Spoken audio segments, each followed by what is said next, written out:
Hi, I'm Angie Rascone, and talking to you about our augmentative and adaptive technical equipment, communication devices. And what I found was a basic computer. So that computer may be a Dell or any desktop computer. Benefits are that it's low cost, it's non-dedicated, and it is basic.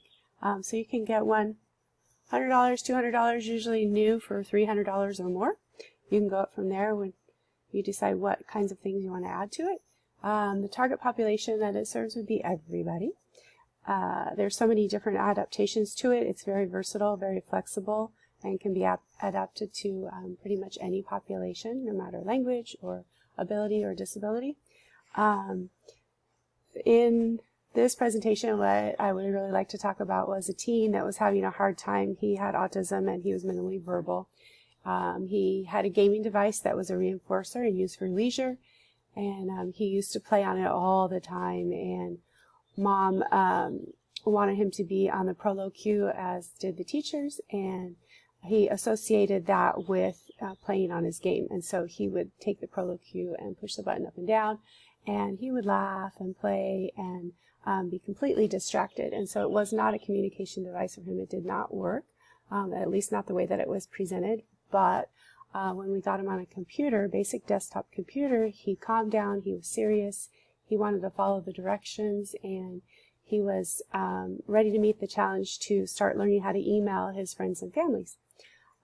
So as I'm learning in this class, I was thinking that a transitional way to get him from the gaming device to the ProLoQ, or from the computer to the ProLoQ, would be PECs. So if he had some visuals that matched the ProLoQ, he could use those in order to make that transition and to start to really understand that that would be a communication device and not a game.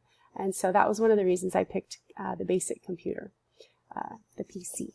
So there are Section 508 standards, and EVAS, EVAS, specializes as a contractor with Dell in making their computers adaptable for all types of people. There's adjustable hardware, there's translation services for languages, there's voice recognition, specialized keyboards, screen reading software, Braille, PDA devices. That's where I really found a lot of interesting new information I didn't know about, the reading systems and the listening devices for the deaf people, or people that are deaf. And you can look here too to see the modifications, adaptations, and accommodations that are various degrees from all the different applications: educational modules, communication modules, social skills for people with autism, many educational services to teach and reteach people that have had traumatic brain injuries, and to increase language understanding, text to voice, voice to text, and then picture communication systems and speaking text to voice. And here's some software that I found that was very interesting. Athena was one of the best finds that I came across. They have all these different abilities, disabilities that they focus on: blindness, motor disability, low vision, hearing loss, speech disability, dyslexia, autism, ADHD, and learning difficulties are the categories that they have on their website. They have 160 applications, and in all of those applications, they're easy to use. There are a lot of games, a lot of fun in learning, and the way that they're using those applications, they've done some science, some research, and they're using certain techniques that accentuate, accelerate, and really elicit the brain to be used in certain ways. And so it's very helpful for people with autism and traumatic brain injury. Also for the traumatic brain injury, we found Activates, which was another website that I came across, where it exercises physically strengthen the neurosystems that regulate cognitive functioning. And so that was a super one that I came across. And then for speech and language, Fast Forward Scientific Learning, I think some of you know about that one.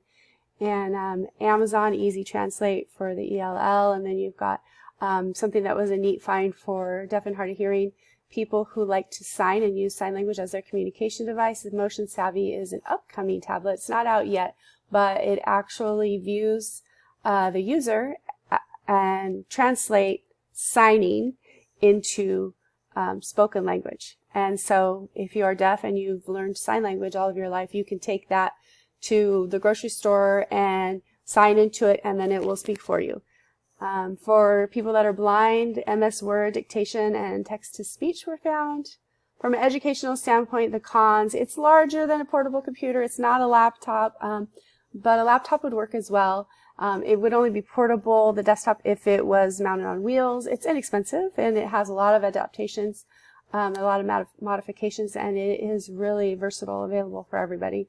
And the pros, more pros overall, it can increase communication, verbally, written, with pictures, etc. I really believe that learning a desktop system would be beneficial for independent living skills. I was seeing that in the child that I was working with, that that was the future goal, was that he was going to be able to use that to enter the workforce, even if he could just do data entry or some kind of typing, copying things and typing and putting them into the computer.